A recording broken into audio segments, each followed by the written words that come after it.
Hola, ¿qué tal amigos de Ciudades en Movimiento? Es para mí un honor y un privilegio presentarles a continuación la entrevista que tanto he esperado para proyectarla. Es nada más y nada menos a una personalidad muy querida en Ciudad Juárez y en muchos lugares, ya verán por qué. Quédense con nosotros y conozcan más del licenciado Filiberto Terrazas Sánchez. Espero que la disfruten y debo mencionar que esta entrevista ha sido una de las más personalizadas que le han hecho al licenciado Filiberto Terrazas Sánchez, así que disfrútenla y conozcan un poquito más de su vida personal y de toda su trayectoria. Licenciado, buenos días, muchísimas gracias por esta oportunidad que nos da de tenerlo en nuestro programa Ciudades en Movimiento. No, al revés. Muchas gracias por invitarme. Licenciado, conociendo un poco más de su persona, ¿dónde nace Filiberto Terrazas Sánchez? En Ciudad Cuauhtémoc, Chihuahua, el 1 de abril de 1934. Hice la carrera de Derecho en la UNAM y a los 22 años me designaron juez en Ciudad Cuauhtémoc, Chihuahua. Luego me llegó una beca para hacer el doctorado en Madrid y terminándola me vine a Ciudad Juárez nuevamente de juez en 1959. Y desde entonces vivo aquí. Debo aclarar que mis raíces por parte materna son totalmente juarenses. Mi mamá nació aquí, mi abuelita nació aquí, mi bisabuelita supongo que también.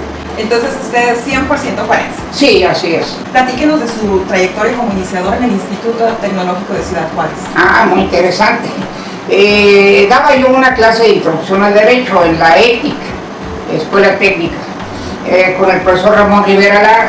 Y un día me manda a llamar al profesor y me dice, licenciado, véngase porque quiero que me ayude. Sí, con todo gusto. Dice, nos da una entrevista el presidente de México, Adolfo López Mateos. Y quiero que usted se ponga en los zapatos de los alumnos y me redacte en ese momento a Esperancita, que le va a tomar en taquigrafía, una carta pidiéndole la creación de un instituto tecnológico para Ciudad Juárez. Entonces, efectivamente me puse los calcetines de los muchachos, le redacté, señor presidente, muy dura la carta, porque decía, terminamos la preparatoria los estudiantes de la frontera y nos encontramos con una triste disyuntiva. O bien nos dedicamos a trabajar en lo que sea, venta de seguros o de X, o bien nos vamos a Estados Unidos a proseguir una carrera profesional, en cuyo caso jamás volveremos a México, porque nuestro país nos niega la oportunidad de una educación profesional que sí nos ofrece Estados Unidos. Y cuando Adolfo López Mateos estaba leyendo la carta, que firmaron los alumnos, obviamente, empezó a hacer así. Y cuando hizo así, afirmativamente, dije, ya, la hicimos. Porque ningún gobernador jamás quiso que Ciudad Juárez tuviese una institución de educación superior. Usted estuvo rodeado de, por lo que estoy escuchando, Adolfo López Mateos, de grandes hombres. ¿Quiénes fueron los principales maestros e intelectuales que influyeron en su formación? Pues el mejor abogado del mundo, llamado Raúl Cervantes Ahumada. Una encuesta, me imagino que a base de computación, lo eligió como el primer lugar entre los abogados más destacados de este planeta. Hubo un profesor, creo que Maurice Berger de la Sorbona, y el presidente de la Corte Internacional de la Haya, alemán, y originario de El Amole, Sinaloa, Raúl Cervantes Ahumada les ganó la final a todos. Entonces un señor llamado John Fitzgerald Kennedy lo designó abogado personal del presidente de Estados Unidos para asuntos jurídicos de Latinoamérica. Y casualmente ese maestro es quien me escribe el prólogo de la guerra Apache en México. Y yo le atribuyo el éxito del libro en gran parte a dicho prólogo, que es una obra de arte. Licenciado, como orador, conferencista, como intelectual reconocido a nivel internacional, ¿cuáles han sido sus mayores experiencias y sus grandes satisfacciones? Pues mire, ya que me lo pregunta, yo reconozco 3 grandes oradores en México que yo personalmente he escuchado. Vicente Lombardo Toledano, que dirigió mi tesis profesional. Adolfo López Mateos, el más grande presidente que tuvo México en el siglo XX. Y Porfirio Muñoz Ledo, que fue condiscípulo mío, en el mismo salón de clase, en la UNAM, esos tres. Pues déjenme platicarles, querida audiencia, que además de la oratoria, la cátedra, Filiberto Terrazas Sánchez ha plasmado a través de 13 obras literarias el reflejo de raíces chihuahuenses, la vida y obra de Francisco Villa, biografías de ajedrecistas ilustres y novelas con deliciosos pasajes. ¿Cuál ha sido el fruto de tan amplio trabajo en la pluma y qué es lo que falta por escribir? Pues muy satisfactorio, porque donde quiera que voy me encuentro personas que no conozco, pero me saludan muy efusivamente y me dicen, maestro, dicen. Una de ellas me dice, le voy a reclamar. ¿Qué pasó, señora? Me hizo llorar uno de sus libros y ya me dio el pasaje. Y por cierto que era la Guerra Apache en México, cuando querían bajar del tren a Joaquín Terrazas por no tener el suficiente dinero para el pasaje de un niño que lo acompañaba. Una escena muy emotiva, pero de la vida real. Libros que hablan de sensibilidad, de sentimientos. Pues son muy disímbolas, porque algunas de ellas son de ajedrez, otras de ellas son de filosofía, otras de ellas son de historia, otras de ellas son de ajedrez, otras de ellas son de derecho. Por ejemplo, en el último, que fue Diario de un Dorado de Villa, pongo anécdotas e ideas que jamás en México se habían publicado. Háblenos un poco de su biblioteca personal. Tiene una biblioteca personal muy amplia, que pero muy es una de las revuelta. más amplias en el estado de Chihuahua.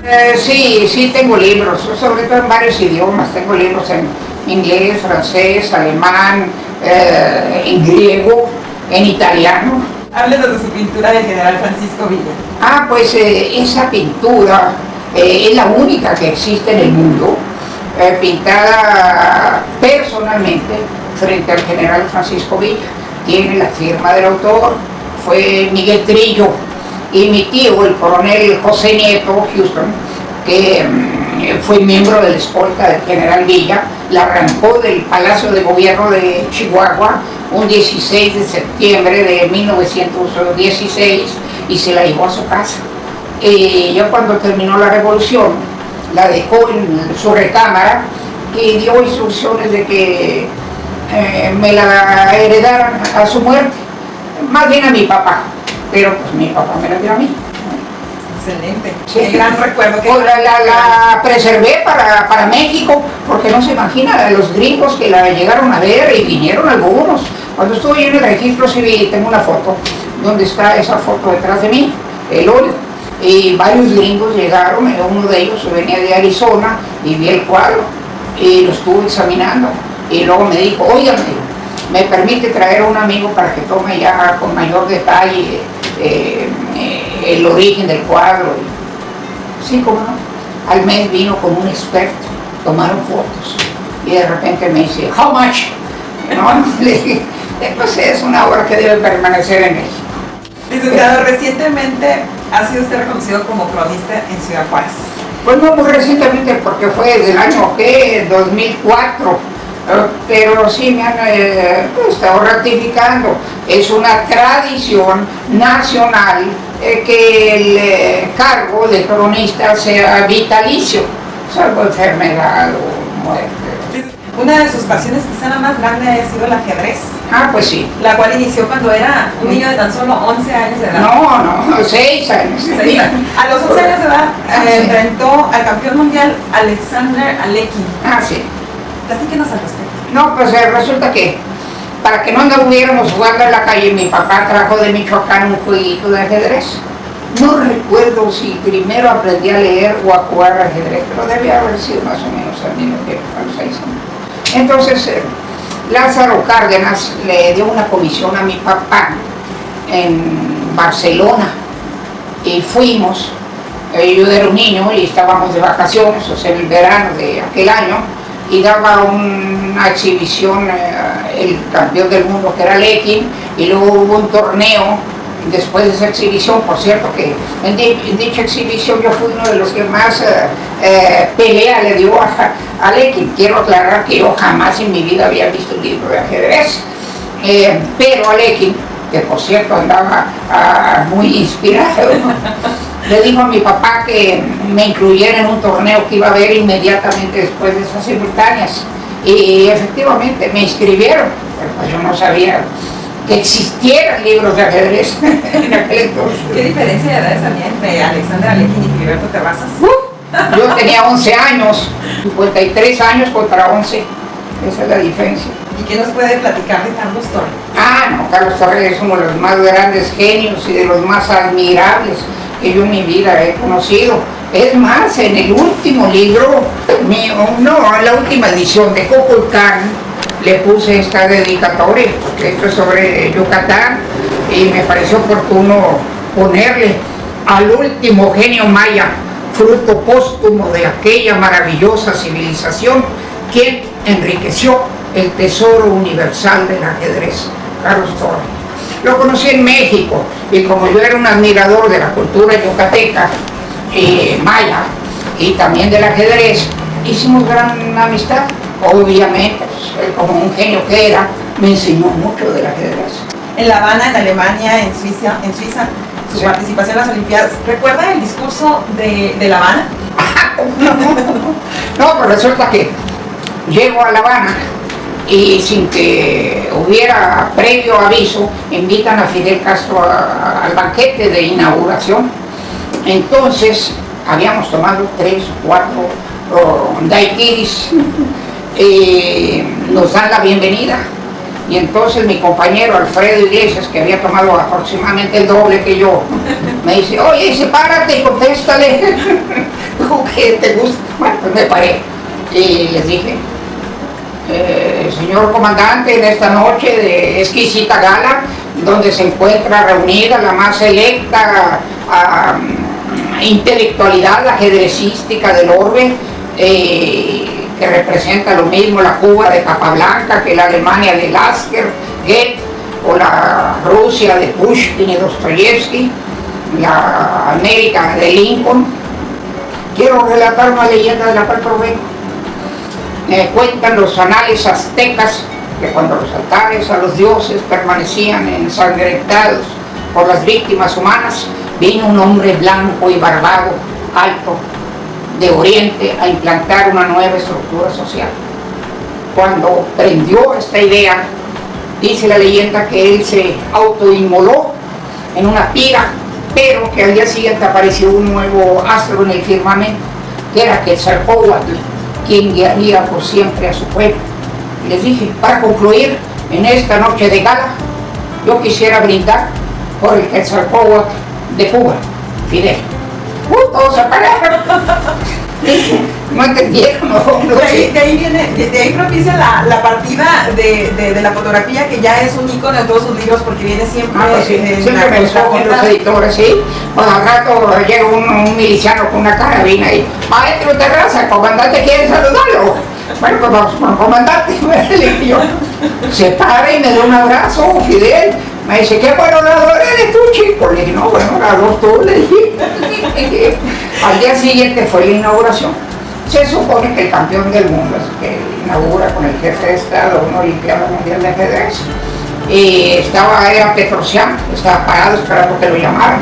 Pues llega Fidel, me ve: no, es todo Terraza. Le dije: ¿quieres jugar conmigo la primera partida? Le dije: pues ya vas. Le dije, ya me senté con ella antes de que se aprovechara. No entendí español, Petrosian, era puro ruso. Y yo luego hice la primera jugada antes de que se arrepientan. Y empezamos a jugar, me contestó yo rápido. ¿Quién ganó esa partida? O lo dejé ganar.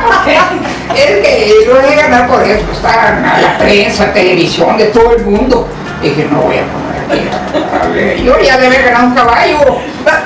Esta entrevista va a salir en internet. ¿Le gustaría mandar un saludo a Fidel Castro? ¿Cómo no? Con todo agrado, no, un saludo, un abrazo. Porque pues quiero decirle esto a Fidel: de los días más felices de mi vida fueron los que pasé en Cuba.